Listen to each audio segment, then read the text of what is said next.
ताज्या आणि महत्त्वपूर्ण बातम्यांसाठी आजच माझा आवाजला सबस्क्राइब करा। पण कुणावर आरोप करताय कळतंय का आपल्याला?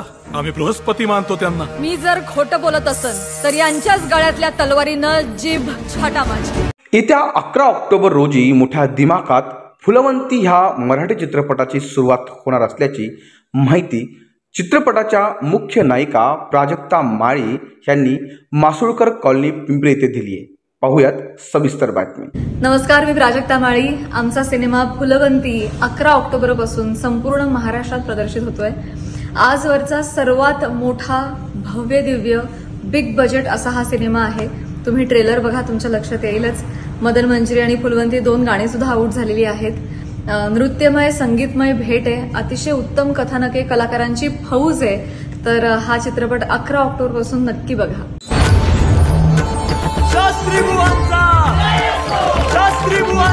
शास्त्री बुवा, एवढी मोठी शास्त्रार्थ स्पर्धा जिंकून आपण धर्म पताका उंचावली, या दरबाराला आपला अभिमान आहे। या दरबारात झालेल्या अपमानासाठी मला न्याय हवाय, असं द्रौपदी म्हणाली। फुलवंतीबाई, आपण कुणावर आरोप करताय कळतंय का आपल्याला?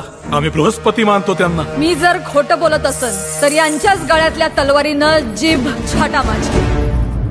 थांबा, तू जसा तुझ्या क्षेत्रामध्ये विद्वान आहेस, महापंडित आहेस, तशी ती नाचगाणं करणारी स्त्री सुद्धा तिच्या क्षेत्रामध्ये महापंडिता असू शकेल की नाही? बोलून बसलो, या बाई जे बोलतायत ते खरे श्रीमंत। शास्त्री बुवांसारखा संयमी माणूस असा कसा चुकला ना? पुरुषाच्या काळजाला सहज कळावी एवढी बाईची व्यथा उथळणे। नक्की काय झालंय? हिंदवी स्वराज्य माझ्या राजाचं होतं। त्यांच्या दरबारात आया बहिणींना मान सन्मान दिला जायचा। या दरबारात मिळणार आहे का तुम्हाला? फुलवंतीबाई, तुम्हाला न्याय मिळणार।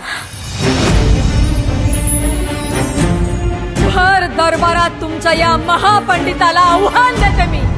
ती नाचणार आणि मी पखवाज वाजवणार, हे प्राक्तन कोणीही बदलण्याचा प्रयत्न करू नये। ताल जपायचा की तोल, हे दोन्ही बाजूंनी महत्वाचं ठरणार आहे। ही लढाई वाटते ती सोपी समजू नका।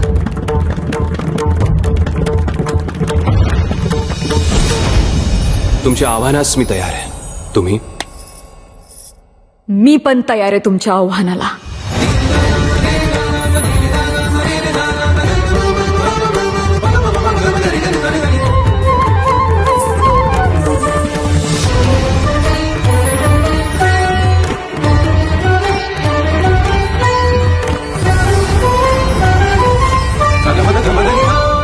पकवाज, घुंगर, शास्त्री बुवा, फुलवंती आणि पेशवाई।